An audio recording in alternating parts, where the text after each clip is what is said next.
Hi, నమస్తే. Welcome to Vali vlogs.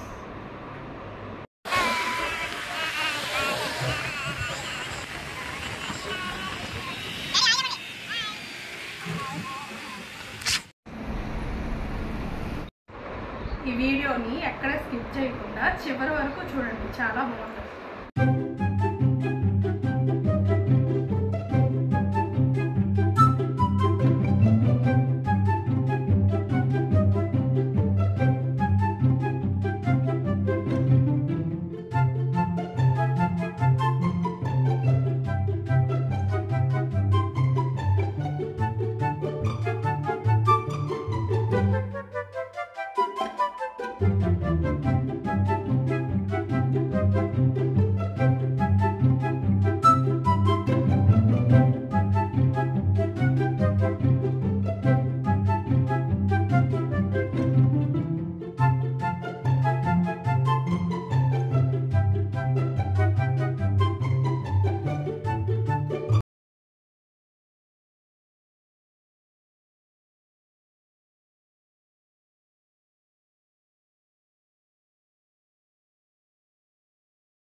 त्र्यम्बकं यजामहे सुगन्धिं पुष्टिवर्धनं उर्वारुकनिबन्धनात् मृत्योर्पदां श्रीगुरुभ्यो नमः। हरे ओं श्रीलक्ष्मी महागणपति देवताभ्यो नमः।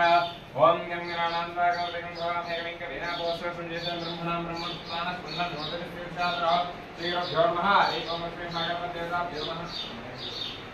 हरे ओं श्रीगुरुभ्यो नमः। शिवाग्नये प्रत्युत्तेवारिका विक्रोधी नाम नवतरे द्विजवरावध्यस्य सर्वकर्मे वैवस्वन्नोत्रेकदेविने धर्मपादि मोहदेवतरसेवतकण्डे मेरुवदक्षिणदिग्भाग श्रीशैलस्य ईशान्यप्रदेशे दक्षिणगोदावरी प्रदेशे यावत् भारतदेशे तेलंगाण राष्ट्र सूर्यापल्ली जिला वेलमरी ग्राम श्रीरगेश्वर स्वामी दिव्य देवालय प्रांगणे आद्य ब्राह्मणे सद्वस्तंगयोगेश्वर हेवं गहन विशिष्ट राजाः अस्माकं च वृद्धौ श्रीमान् श्रीमस्य यजमानस्य गोत्रोद्भवस्य अस्य यजमान्यः यजमानस्य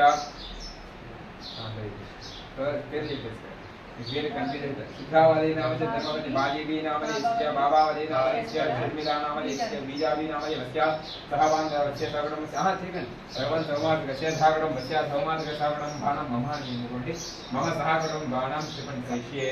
हरे ओम धादावरस्तदाम उपजवतिम ओम सहस्र देवशं देवं विश्वाक्षं विश्वशं विष्णु नारायणं देवं अक्षरं ब्रह्मबल विशल परमाण विष्णु नारायण विष्णु वेदं प्रजल देवजन नारायण महाग विश्वात्मा नारायण नारायण राज देवदे ज्ञान नारायण प्रह नारायण राज देवदे याप्य नारायण सह नारायण पर ब्रह्मादत्तम नारायण प्रह रचयित जगत सर्वं श्रेष्ठ देवंतर वैश्यतम व्याप्य नारायण सुंदरवज्ञ गुंगवेदं वेदं विष्णु वज्रगण प्रिय गाजगा प्रियंजा यदव कुमार ध्यान दे ज्वाल मानकलम भादे विश्वसाहे नमः। हरे ओम राजाधि राजा कृष्ण साहे नमः। वयं वै श्रवणाय गमहे समें गाम गामाय श्रृंगाय सुराय श्रवणो तालपुरीराय वै श्रवणाय ओम हराय महादेवाय नमः। ओम ब्रह्मवं सदाय रात्ना ओम सत्यं सर्वं प्रजावान प्रजापते वंदसा बापो जय ब्रह्मवर कोसो विज्ञान सर्व विद्या विपरस्वर बोधान ब्रह्मा भ्यो नमः। श्री रकेश्वर स्वामिने नमो नमः। పూర్వం ఇక్కడ ఒక 7 ఎకరాల విస్తీర్ణంలో ఒక మర్రి చెట్టు మాత్రమే ఉండేదండి. ఒక 7 ఎకరాల విస్తీర్ణంలో ఒక వృక్షము అంటే అది ఎంత పెద్దదో ఆలోచించండి. ఒక ఎస్టీ క్యాండిడేట్ ఒక ఎరికిలవాడు అదే సమయంలో వెళుతూ 7 ఎకరాల విస్తీర్ణంలో పెద్ద మర్రి చెట్టు కాబట్టి పక్షులు బాగా గుళ్ళు పెట్టుకొని నివసిస్తూ ఉంటాయి కాబట్టి ఒక ఎరికిలవాడు వచ్చేసి ఆ చెట్టు మీద ఉన్నటువంటి గోరింక పక్షులకి ఉచ్చు అంటారు కదా వల పెట్టి పక్కకు కూర్చుంటాడు ఒక ఎరికిలవాడు. ఆ ఎరికిలవాడి యొక్క జీవనాధారం ఏందయ్యా అంటే ఆ పక్షులు వలలో పడితేనే అవి అమ్ముకొని పొట్ట గడుపుకోవడం జరుగుతుంది. ఆ ఎరికిలవాడు ఆ తండ్రి పరమశివుని ధ్యానిస్తూ ఉంటాడు. ఏమనంటే ఏంటి శివయ్య ఇంకా పక్షులు వలలో పడట్లేదు, ఈ పక్షులు వలలో పడేది ఎప్పుడు, నేను అమ్ముకునేది ఎప్పుడు, నా భార్య పిల్లలకి ఇద్దరికి ఆహారం తీసుకొని వెళ్ళేది ఎప్పుడు నా పరమశివుని ధ్యానిస్తూ ఉంటుంటే అంతలోకే ఆ చెట్టు మీద ఉన్నటువంటి గోరింక పక్షులు వాటి భాషలో అవి మాట్లాడుకుంటాయి. ఏమనంటే మరి కొద్దిసేపట్లో బీభత్సమైనటువంటి తుఫాన్ రాబోతున్నది, ఈ మర్రి చెట్టు క్రోకట వేలతో కింద పడిపోతున్నది, దీని కింద 7 కొప్పెర్ల ధనం ఉన్నది, ధనం విషయం దేవుడెరుగు, ఇక్కడే ఉంటే మనం చచ్చిపోతాం, మనం వేరే స్థావరం అంటే గూడు చూసుకోవాలి కదా అని పక్షులు వాటి భాషలో అవి మాట్లాడుకుంటుంటే ఆ చెట్టు మీద మాట్లాడుకునేటువంటి గోరింక పక్షుల భాష ఈ కింద కూర్చున్నటువంటి ఎరికిలవాడికి అర్థమవుతుంది. ఎరికిలవాడికి అర్థమయ్యేసరికి సంతోషం ఆపట్టుకోలేక ఈ పక్షులు నాకు మంచి వార్త శుభవార్త తెచ్చినలేని సంతోషం ఆపట్టుకోలేక పగలబడి నవ్వుతుంటాడు ఎరికిలవాడు. ఈ ఎరికిలవాడు నవ్వేటువంటిది ఆ చెట్టు మీద ఉన్నటువంటి గోరింక పక్షులు గమనించేసి ఓహో నువ్వు ఎరికిలవాణి వరా, మా భాష నీకు అర్థమైనదా, ఈ విషయం కనుక నువ్వు ఎవరికైనా చెప్పినచో అప్పటికప్పుడే తల పగిలి చచ్చిపోతావురా ఎరికిలవాడా అని శాపం పెట్టి పక్షులు ఎగిరిపోతాయి.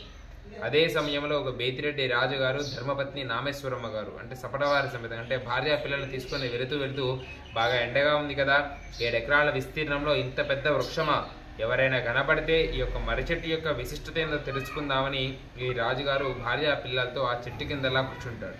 కూర్చునేసరికి ఈ ఎరికిలవాడు ఈయన పక్షులను అన్నం చేస్తేలే నాకైతే మంచి శుభవార్త తెచ్చిన నా దారిద్ర్య రేఖ మళ్ళీపోతుందని మళ్ళీ రెండోసారి సంతోషం ఆపట్టుకోలేక పగలబడి నవ్వుతూ ఉంటాడు ఎరికిలవాడు. ఈసారి ఎరికిలవాడు నవ్వేటువంటిది బేతిరెడ్డి రాజుగారు వాళ్ళ భార్య ధర్మపత్ని నామేశ్వరమ్మ గారు చూసి ఆమెదో దురుద్దేశంతో ఈ ఎరికిలవాడు నన్ను చూసి ఎందుకో నవ్వుతున్నాడు అని మనసులో దురుద్దేశంగా భావించుకొని ఏమండి ఈ ఎరికిలవాడు నన్ను చూసి ఎందుకో నవ్వుతున్నా అని రాజుగారికి ఫిర్యాదు చేసింది.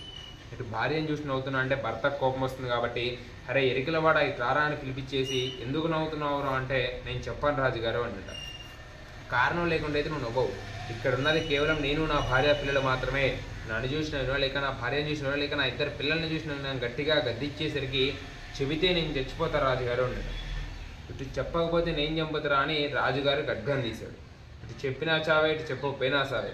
సరే రాజుగారు, మరి నేను చెప్పింది చెప్పినట్టు జరిగితే నా పేరు మీద, నా కులం పేరు మీద ఒక దేవాలయం పేరు పెట్టండి, నా పేరు మీద, నా కులం పేరు మీద ఒక గ్రామం పేరు పెట్టండి కోరాడు.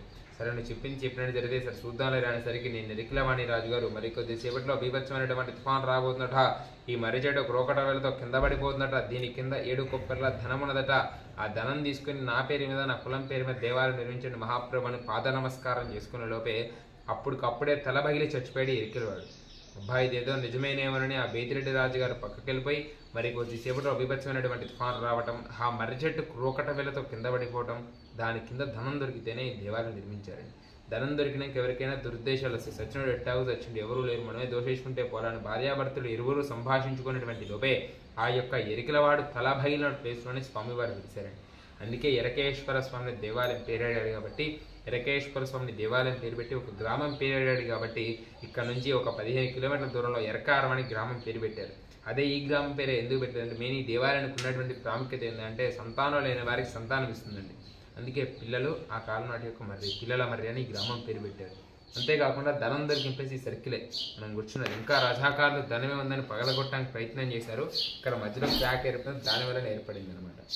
అంతేకాకుండా కొన్ని వందల సంవత్సరాల క్రితం భూకంపం వచ్చినప్పుడు స్వామివారు ఒరిగారండి. మనకి ఒరగడం కూడా ఉత్తరం ప్లస్ ఈశాన్యం ఒరిగారు స్వామివారు. నార్త్ ఈస్ట్ డౌన్ ఉండడం తప్పలేదు కాబట్టి స్వామివారిని యథావిధిగా ఉంచేశారు అనమాట. అంతేకాకుండా మీరు చూసుకున్నట్టు శివలింగం మీద బ్రహ్మసూత్రం ఉన్నటువంటి శివలింగం అండి. ఇప్పుడు అలంకరణ ఉంది కాబట్టి మీకు బ్రహ్మసూత్రం అనేది అవ్వకూడదు. నార్మల్ రోజుల్లో మాత్రం నిజరూప దర్శనం ఉండటం వల్ల బ్రహ్మసూత్రం అనేది అవ్వకూడుతుంది అనమాట. అంతేకాకుండా ఈ 4 పిల్లర్స్ కూడా మ్యూజికల్ పిల్లర్స్, ఇవి 7 స్వరాలు వస్తాయి, సరిగంపది డిఫరెంట్ సౌండ్స్ వస్తాయి అనమాట ఏకశిలలోనే. అది దేవాలయ యొక్క విశిష్టత.